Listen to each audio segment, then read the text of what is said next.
성경의 수업을 갖다 오늘은 시편 94편입니다.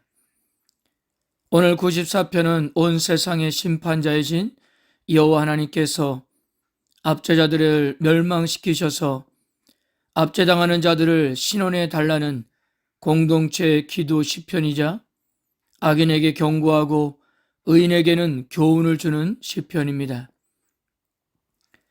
어제 공부했던 시편 93편이 여호와 하나님의 의로운 통치로 인한 세계의 견고한 질서를 노래하고 있다면 94편에서는 그런 통치가 보응하시는 하나님, 세계를 판단하시는 하나님, 열방을 징벌하시는 하나님, 지식으로 사람을 교훈하시는 하나님 등으로 구체적으로 고백되고 있습니다.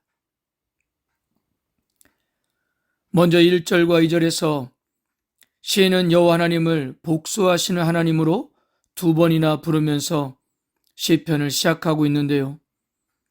아마도 시인은 억울함과 절박함 때문에 하나님을 향해 절규하듯 부르짖지만 그러나 복수, 즉 원수를 갚는 것은 개인적인 차원이 아니라 하나님께서 온 세상을 다스리는 왕으로서 의인을 괴롭히는 악인을 벌하시는 의로운 통치를 뜻합니다.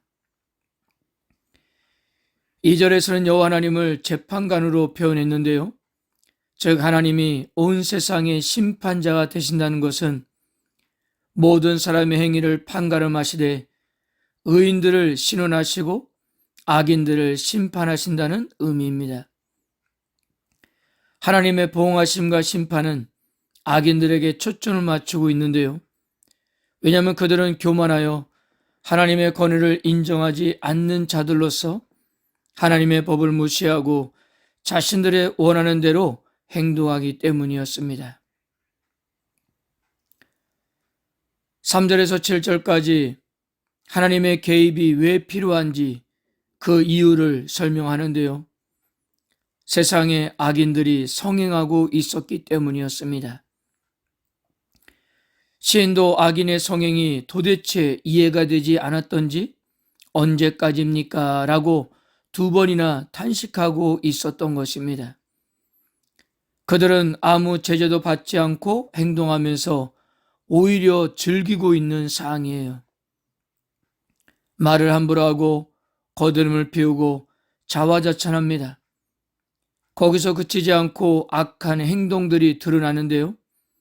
시인은 이 악인들의 만행을 4가지 동사로 표현했습니다. 짓밟고 공고하게 하고 죽이고 살해했습니다. 그들이 이렇게 잔인하고 악하게 행동할 수 있는 가장 중요한 이유는 야곱의 하나님 여호와의 통치를 부인하고 하나님의 심판을 무시하기 때문이었습니다. 그러기에 이런 만행을 저지르면서도 무엇이 잘못인지를 알지 못하고 있었던 거예요. 8절에서 11절까지 시인은 자신들이 저지르는 만행을 하나님이 절대 알지 못한다고 확신하는 악인들을 어리석은 자들, 무지한 자들이라고 정의하는데요. 어리석다는 것은 짐승들처럼 사리 판단을 잘하지 못한다는 뜻이고 무지하다는 것은 지혜가 부족해서 미련한 것을 뜻합니다. 그러므로 하나님께서 악을 행하는 자들을 벌하지 않는다고 생각하거나 그 일 자체를 모른다고 생각하는 것은 큰 오산이라는 거예요. 왜냐하면 악인들의 생각과 반대로 여호와 하나님은 모든 사람의 말하는 것을 들으시고 하는 모든 일을 지켜보시고 그리고 하나님은 심판하시기 때문이었습니다.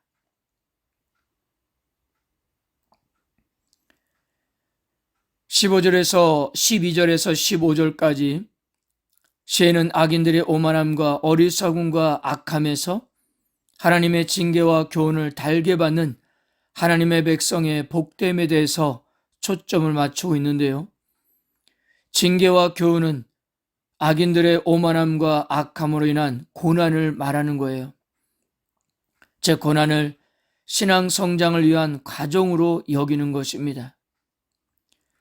고난 자체가 아니라 그 너머에 계신 하나님께 시선을 옮겨줬다는 고백이라 할 수 있습니다. 이런 자들에게 주시는 은혜는 평안함인데요. 악인들을 비롯한 고난의 사항이 하나님의 구원과 보호와 사랑에 기대하는 이들에게는 궁극적으로 아무런 영향을 미치지 않게 될 것을 확신시켜 주시고 있는 거예요. 이렇게 안심할 수 있는 확신은 여호와 하나님은 자기 소유의 백성들을 저버리지 않으실 것이기 때문이고요. 하나님의 백성이 자신에게 속했기 때문에 하나님이 그 백성에게 변함없이 신실하실 것이기 때문이었습니다. 그뿐 아니라 하나님은 인생의 환난을 통과하는 백성들을 돌보시고 영광으로 그들을 인도하실 것입니다. 때로는 하나님이 자신의 백성을 이 세상의 잔인한 압제자들에게 버려두시는 것처럼 보일 때도 있지만, 그러나 하나님은 언제나 당신의 백성들에게 신실하셨습니다.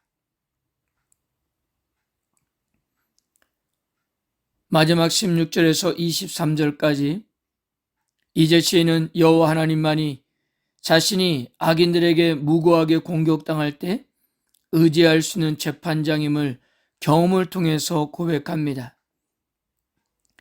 지금까지 악을 행하는 자들이 시인을 공격하여 아무도 의지할 대상을 찾을 수 없었을 때 여호와 하나님이 자신을 도우셔서 사망의 위험으로부터 벗어날 수 있었다는 거예요. 그리고 여호와께서 악인들의 악을 반드시 갚으실 것을 확신하면서 마무리하는데요. 그 확신의 근거는 여호와 하나님께서 의로움으로 세상을 심판하실 것이기 때문이었습니다. 그래서 신실한 자들은 여호와가 자신들을 절대 그냥 버려두지 않으신다는 것과 모든 것을 바로 잡으시는 날이 올 때까지 그들을 돌보신다는 것을 알고 그 결과를 소망할 수가 있는데요. 그런 소망이 마지막 절인 23절의 요점입니다. 즉 하나님은 그들의 죄악을 그들에게 돌리신다는 거예요. 이것은 3절에서 언제까지입니까? 라는 물음에 대한 답이라 할 수 있습니다. 하나님은 반드시 그들을 끊어 버리실 거예요. 하나님께서 이 세상을 바로 잡으실 때가 반드시 올 것입니다. 사랑하는 성도 여러분, 우리들은 악인들의 형통함을 볼 때 이 세상을 다스리시는 하나님께서 왜 가만히 계시는지 강한 의문을 가질 때가 있습니다. 악인들은 하나님이 계시지 않는다고 말합니다. 악을 행하나 자신들은 언제나 형통할 것이고 아무런 두려움도 없다고 말합니다. 우리들도 이런 상황에서 오늘 시인처럼 언제까지입니까? 라고 탄식할 수도 있는데요. 그러나 시인은 그런 모습을 일시적이며 하나님에 의해서 반드시 심판을 당할 것이라고 선포했습니다. 성도 여러분, 이 세상에 일어나는 악하고 부조리한 일들을 볼 때 우리는 무엇을 믿어야 할까요? 하나님이 그 모든 일을 우리보다 더 잘 알고 계시다는 것을 믿어야 하고요. 또한 하나님이 그 모든 악한 일을 공의로 판단하시고 심판하실 때가 온다는 것을 신뢰해야 합니다. 비록 현실이 우리가 기대하는 것과 다르게 나타난다 하여도 악한 자들은 징벌을 받는다는 사실을 기억하고 우리들은 오직 하나님의 뜻에 순종하는 선한 삶을 살아가야 하겠습니다. 아멘.